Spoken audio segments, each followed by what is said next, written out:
Baiklah, Assalamualaikum warahmatullahi wabarakatuh. Perkenalkan, nama saya Iko Mangudian Kusuma dengan nomor NPM 2215661006 PSIB. Di sini saya akan melanjutkan penjelasan modul dari DataCat, yaitu modul 3 dengan subbab 3.1, yaitu operator pembandingan dan eksekusi bersyarat. Operator perbandingan atau dikenal sebagai rasional digunakan untuk membandingkan nilai tabel di bawah ini, mengilustrasikan cara kerja operator pembanding dengan asumsi bahwa X sama dengan 0, Y sama dengan 1, dan Z sama dengan 0. Berikut adalah ilustrasinya.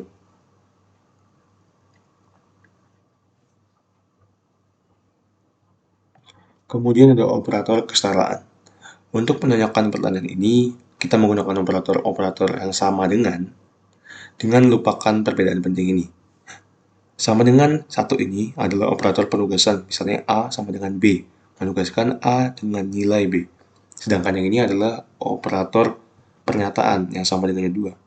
Jadi apakah pernyataan ini benar-benar sama? Maka kalau ada statement A sama dengan B, berarti itu adalah membandingkan A dan B. Ini adalah operator yang biner dengan pengisian sisi kiri dibutuhkan dua argumen dan memeriksa apakah keduanya sama. Operator pembandingan membandingkan nilai dari dua operan. Jika sama, maka hasil pembandingannya adalah true, dan jika tidak, nilainya adalah false. Kemudian ada eksekusi bersyarat. Dalam pemrograman, kita saling mengalami situasi serupa, di mana kita perlu memutuskan blok kode mana yang harus dijalankan berdasarkan suatu kondisi. Python memiliki pernyataan pengambilan keputusan berikut. Yang pertama ada if statement. If statement adalah bentuk paling sederhana dari pernyataan pengambilan keputusan.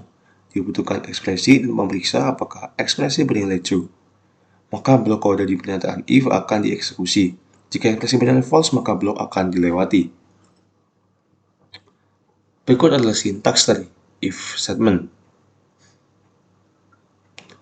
Kemudian ada if-else statements. Dari namanya sendiri diketahui bahwa pernyataan if-else memeriksa ekspresi dan mengeksekusi blok if ketika ekspresi tersebut adalah true. Jika tidak, maka akan mengeksekusi blok kode else. Blok else harus berada tepat setelah blok if dan dieksekusi ketika ekspresi bernilai false. Kemudian ada sintaks dari if-else dan sebagai berikut. Kemudian ada Python Naive Leader. Kita mungkin pernah mendengar pernyataan if-else dalam bahasa lain seperti C atau C++ atau Java. Di Python memiliki kata kunci elif untuk merangkai beberapa kondisi satu demi satu. Dengan elif header, kita dapat membuat pernyataan pengambilan keputusan yang kompleks. Pernyataan elif membantu kita memeriksa beberapa ekspresi dan mengeksekusi kode segera setelah salah satu kondisi bernilai true. Adapun sintaks dari elif sebagai berikut. Kemudian ada Python nested if statement. Pernyataan if bersarang adalah atau pernyataan if statement atau if bersarang adalah pernyataan if di dalam pernyataan if lainnya. Jadi ada if di dalam if. Python memungkinkan kita untuk menumpuk sejumlah pernyataan if dalam blok pernyataan if lainnya. Mereka berguna saat kita perlu membuat serangkaian keputusan.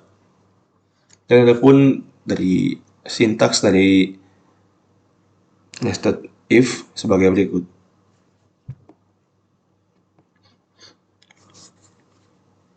Ya, kemudian ada pengaplikasian if-else statements terdapat source code. Yang pertama, number 1 sama dengan integer dengan menginputkan enter the first number, dan yang kedua ada integer input enter the second number. Kemudian pada line ke-6 terdapat if. Jika number 1 nilainya lebih besar dari number 2, maka kondisi yang ditampilkan adalah lebih besar, nomor yang lebih besar sama dengan 1. Dan jika percabangan ini bernilai false, maka terdapat else pada line 8, yaitu nomor yang lebih besar adalah nomor 2.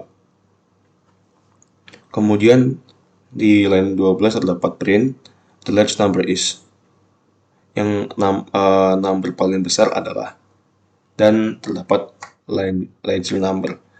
Nah, di sini outputnya yang pertama enter the first number, Karena if number 1 lebih besar dari number 2, maka kondisinya yang keluar akan number 1, jadi hasilnya adalah 2. Dan kemudian enter the second number, hasilnya adalah 3.